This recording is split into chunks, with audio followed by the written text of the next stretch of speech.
Ray and his work have been showcased in leading magazines, newspapers, and trade publications, and he's been on numerous radio and television programs as well. So I'd like to welcome Ray. It is both a pleasure and an honor to be spending this time with you.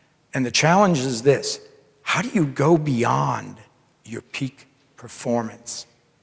Now, there was a man in denial. There was a man in denial. But you folks are not in denial about what you can do. You are optimists and you do persevere. He had this intense look on his face and he said, they're going down. And he winds up and he goes, I mean a fast pitch. It was like in a Hollywood movie. Boom! Those milk bottles explode. Like slow motion. One comes up, lands on the floor. The other comes up, lands on the left side. The other one comes up, lands right in the middle.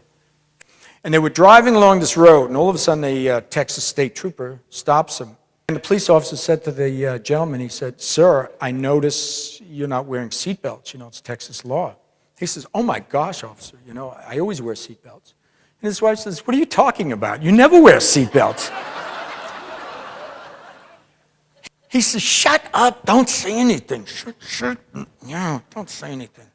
So the state trooper goes around to the side of the car where the woman is, and he says, does your husband always talk to you like that? She goes, nope, only when he's drinking. Said, hot damn, I'm going to start these publishers fighting amongst themselves in my first book. 126 rejections followed. Got it published. 4 months later, I go to a National Speakers Association meeting for first-time writers, and they tell me all the reasons I can't get published as a first-time writer. If I had listened to them, I would never have published any book, let alone 6 books. You always want to get better. I'm going to tell you about an interesting study. They did a study in one of the Midwestern universities in the United States, and they asked peak performers to rate their competencies and skills.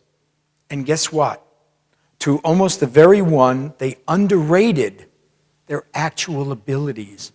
Because special people like you know you've got this reserve that you can grow into every single year. And guess what? Average performers and below average performers overrated their skills and their competencies and their performances. What I hear is passion. So many of you say you love to sell. You love what you do. You love everything about it. You can't wait to get up in the morning. You can't wait to close a deal. You can't wait to make a customer happy. You can't wait to please your sales manager. You can't wait to do the best you can. You know, I can't see this darn stepladder. Now, what if I ooch down and I kind of do one of these, you know, where I'm sitting on a roof and I'm feeling for the stepladder. Then I said, what if I jump off the roof? Maybe that'll work. I said, nah, you could probably break your ankles. So what I decided to do is wait, because I knew some of my neighbors had a larger ladder. And it's a cul-de-sac. On a Saturday, people are out all the time. They're not out. 4 hours I'm sitting on a roof like a complete fool in an August Texas sun at 90 degrees Fahrenheit. And I'm saying, this is what I'm saying to myself.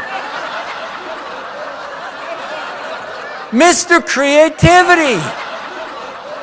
So all of a sudden, my next door neighbor, Pam, comes out and I yell, hey, Pam, have you got that large ladder? So she comes over to me and she says to me, Ray, watch this. Is your window open?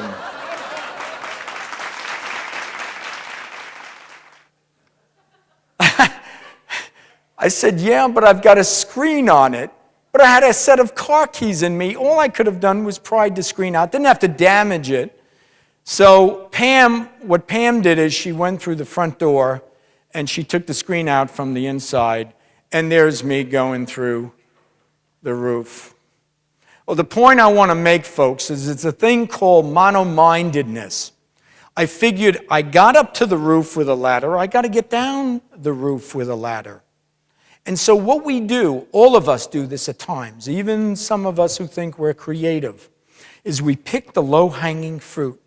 We come up with typical ideas. We're so used to habits that we don't go outside the box. And you have to be innovative. I don't care if you folks want to be the greatest parents. I don't care if you want to be the greatest father or mother. I don't care. Whatever you do, you want to do it to the best.